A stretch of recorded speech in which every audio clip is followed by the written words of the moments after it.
My name is Caroline and this is Exam Prep 2.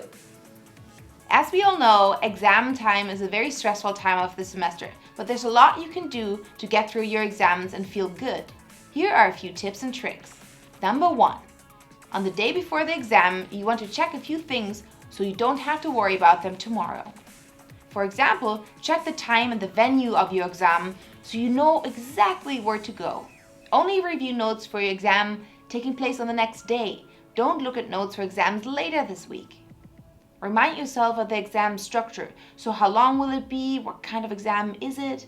And also pack your bag. Make sure you have a couple of pens, your student ID, water, and a couple of snacks so you can get through the exam. Number 2, the day of the exam. Today is the day of your exam, but there's no need to worry. You studied hard, you are prepared, you know where to go, and you know what to do. So when you get to the exam hall, take a few moments to settle yourself in and take a few deep breaths.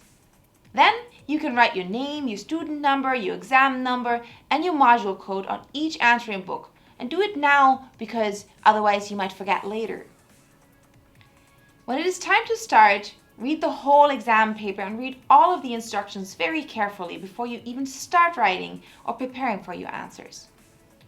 You could even highlight a couple of important words. Number 3. When your exam is done, it is done, so let it go. It's over, so now you take a well-deserved break, even if it's just for an hour or so.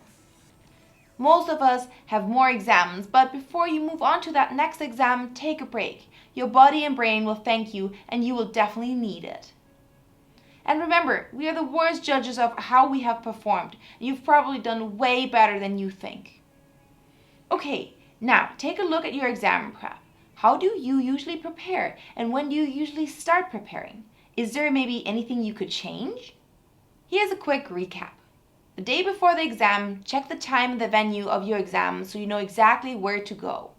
Don't look at notes for exams later on in the week. Only revise material for the exam the next day. On the day of the exam, make sure you write your name, your student number, the exam number, and your module code, and that you read the whole exam paper and read all instructions carefully before you start. And when the exam is done, it's done. Let it go, it's over, so take a well-deserved break. If you want to know more about study strategies or exam prep, we have more videos here on our YouTube channel for you to check out. Thank you for watching and good luck with your exam.